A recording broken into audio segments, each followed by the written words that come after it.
Բարև ձեզ, եթերում օրվա ամփոփումն է, ձեզ հետ է Արփինե Նավասարդյանը, 18:00 դրությամբ առանձնացրել ենք հետևյալ լուրերը։ Նիկոլ Փաշինյանի նախկին կողակից Աննա Հակոբյանն այցելել է Պարույր Սևակի աղմկահարույց քանդակի հեղինակ Լևոն Թոքմաջյանի արվեստանոց, այս մասին հայտնում են Իմ քայլը հիմնադրամից, տեղեկացնելով, որ հանդիպումը տեղի է ունեցել Թոքմաջյանի հրավերով, կրթվել է նորաձև շարժման շրջանակներում։ Այցի ընթացքում Լևոն Թոքմաջյանի հյուրերին է ներկայացրել իր վերջին ստեղծագործական աշխատանքները եւ անդրադարձել իր մասնագիտական հարուստ ուղուն, կիսվելով տարբեր տարիների ստեղծագործական գործունեության ուշագրավ դրվագներով։ Նշվում է, որ քանդակագործը դեռ որոշ ժամանակ առաջ պատկերել էր Աննա Հակոբյանին հիմնվելով հեռակա տպավորությունների վրա, սակայն անմիջական շփման եւ անձամբ ճանաչելու արդյունքում ցանկություն է հայտնել եւս մեկ անգամ նրան վրցնել հենց արվեստանոցի ստեղծագործական միջավայրում։ Այդ նպատակով Տիկին Հակոբյանը հանդես է եկել բնորդուհու դերում։ Հանդիպման առանցքային թեմաներից է եղել նաեւ Պարույր Սևակի քանդակի շուրջ ծավալված հանրային քննարկումներն ու հնչած քննադատությունները։ Լևոն Թոքմաջյանը ներկայացրել է իր դիրքորոշումն ու մասնագիտական մոտեցումները տվյալ հարցի վերաբերյալ։ Զրույցի ընթացքում քանդակագործը կիսվել է նաև իր ապագա ստեղծագործական մտահղացումներով։ Հանդիպման վերջում Թոքմաջյանն իր հեղինակային գիրքը մակագրել եւ նվիրել է Նիկոլ Փաշինյանի նախկին կողակցին։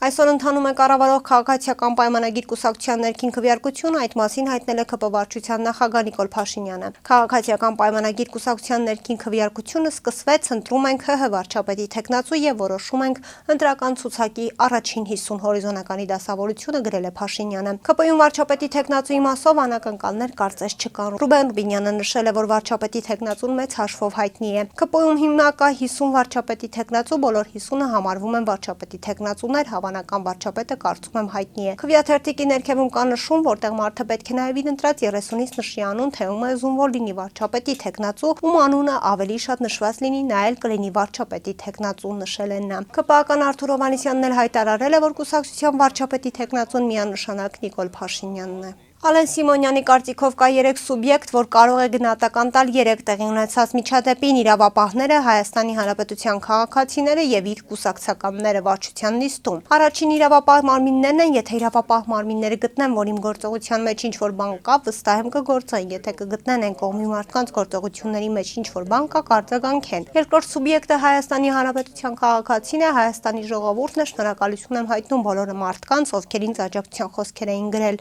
Երրորդ սուբյեկտն իմ կուսակցությունն է։ Լրագրողների հետ ճեպազրույցում հայտարարեց Սիմոնյանը, նշելով, որ միջադեպը կուսակցությունում չի քննարկվել։ Ռուբեն Ռուբինյանն էլ հայտարարեց, որ Ալեն Սիմոնյանի մասնակցությամբ միջադեպը չի քննարկվելու վարչությունում, նա ասաց, որ նման անհրաժեշտություն չի տեսնում։ Ալեն Սիմոնյանը նաև պնդեց, թե իր կարծիքով դա կազմակերպված էր։ Ես գիտեմ դա ում կողմից է կազմակերպված, վստահ եմ, որ ինչքան մոտենանք ընտրություններին, այնքան նման դեպքեր շատ են լինելու, գիտեմ որտեղից է ուղղորդված։ Գալ որթեկորույս ծնողների, բարեկամների մեջ խառնվել ու քաղաքական նպատակ հետապնդել, գալ հեռախոսը միացնել ու ուղիղ եթերով Հայաստանի Հանրապետության ազգային ժողովի նախագահին սեռական բնույթի հայհոյանքներ հնչեցնել, այդ ոնց է ստացվում, ես քաղաքացի չեմ, ասաց Սիմոնյանը։ Նա պնդեց նաև, որ սա քաղաքական միավորի կողմից կազմակերպված սադրանք էր, նշենք, որ Ալեն Սիմոնյանի եւ Միքայել Մարգարյանի մասնակցությամբ նախորդային միջադեպ էր տեղի ունեցել խորհրդարանի հարևանությամբ, հնչել են փոխադարձ հայհոյանքներ։ Միջադեպից հետո ներքին գործերի նախարարությունից հայտնեցին, որ Դեմիրճան փողոցից 2 անց ներկայացվել է համայնքային ոստիկանության հարաբկիրի բաժին,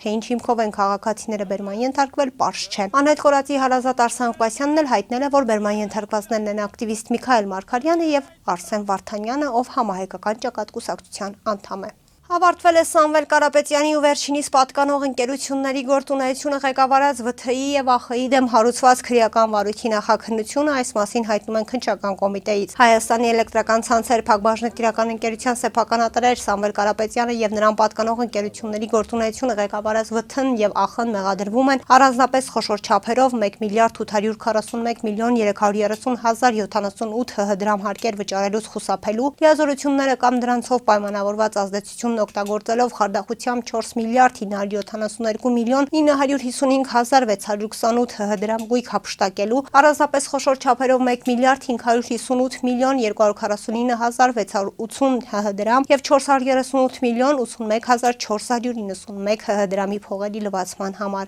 Կարապետյանը նաեւ մեղադրվում է իշխանությունը զավթելուն, սահմանադրական կարգը բռնի տապալելուն ուղղված հրապարակային կոչեր հնչեցնելու համար, նշված է հաղորդագրության մեջ։ Կարապետյանի նկատմամբ որպես խափանման միջոց կիրառվել է տնային կալանքը, գրավը եւ բացակայելու արգելքը, ԱԽ-ի եւ ՎԹ-ի նկատմամբ բացակայելու արգելքը, գրավը եւ վարչական հսկողությունը։ Քրեական վարույթը մեղադրական եզրակացությամբ ուղարկվել է հսկող դատախազին այն հաստատելու եւ քննության առնելու համար դատարան ուղարկելու միջնորդությամբ։ Երևանի առաջին ատյանի դատարանն արդարացրել է արտաքին գործերի նախարարության նախկին աշխատակից Աշխեն Ալեքսանյանին, ում պետական դավաճանության մեղադրանք էր ներկայացվել։ Հայաստանի Հանրապետության գլխավոր դատախազությունից հայտնում են, որ մտադիր են բողոքարկել առաջին ատյանի դատարանի որոշումը։ 2025 թվականի հունիսի 20-ին ազգային անվտանգության ծառայությունից ստացված հաղորդման հիման վրա քննչական կոմիտեի պետության սահմանադրական կարգի հիմունքների եւ հասարակական անվտանգության դեմ ուղղված հանցագործությունների քննության գլխավոր վարչությունում քրեական օրենսգրքի 418-րդ հոդվածի առաջին մասով եւ 424-րդ հոդվածի առաջին մասով առերևույթ հանցանքների հատկանիշներով նախաձեռնվել է քրեական վարույթ Հայաստանի Հանրապետության արտաքին գործերի նախարարության աշխատակցի կողմից լրտեսության, օտարերկրյա պետության ներկայացուցչին պետական գաղտնիք պարունակող տեղեկությանը ծանոթանալու համար պայմաններ ստեղծելու, թշնամական գործունեություն իրականացնելու համար օգնություն ցույց տալու եղանակով պետական դավաճանություն կատարելու դեպքի վերաբերյալ ԱԳՆ-ի աշխատակցին կալանավորել էին 2025-ի օգոստոսի 29-ին։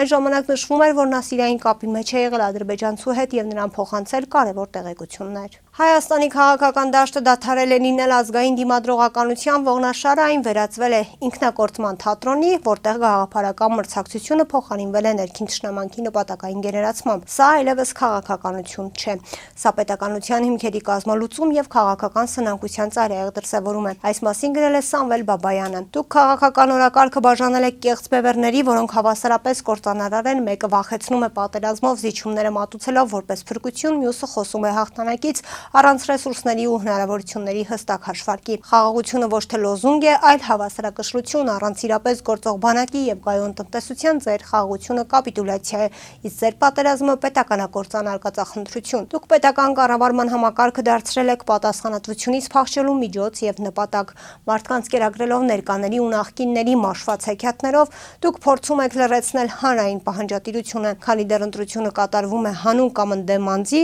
այլ ոչ թե համակարգի, մենք շարունակելու ենք մսխել պետության բոլոր հնարավոր ռեսուրսները։ Նշել են նկատելով, որ այսօր սահմանադրական կարգը տապալված է, իսկ օրենքը ծառայում է օրվա քաղաքական նպատակահարմարությանը, երկիրը վերածելով կառավարվող քաոսի։ Հայաստանը վաղուց պարլամենտական երկիր է, սակայն քաղաքական վարքագծում դեռևս համառորեն պահպանվում է անհատի ընտրության կործանարար տրամաբանությունը, Բաբայանը նկատել է։ Քանի դեռ քաղաքացին ընտրում է անձին, այլ ոչ թե համակարգն ու պատասխանատվությունը, մենք շարունակելու ենք արձանագրել համակարգային ձախողումներ։ Այսօր միմյանցից զայներ փախցնելը կամ մանր քաղաքական առևտուրը ոչ թե մրցակցություն է, այլ պետական շահի նկատմամբ դավաճանական անտարբերություն։ Դադարեցրեք այս անիմաստ վազքը, ձայներ փոշիացնելով դուք պարզապես սպասարկում եք պետության անկումը։ Մենք ներքին ճակատներ բացելու շռայլության հնարավորություն չունենք, ժամանակը պահանջում է միավորվել հավասարակշռող ռազմավարության շուրջ։ Միայն առողջ ուժերի ինստիտուցիոնալ համախմբումն է այն միակ գործիքը, որն ունակ է կանգնեցնել այս ճգնաժամը։ Պնդել է Բաբայանը, հավելելով, որ ժամանակը սպառվում է եւ ընտրությունը բոլորինս է։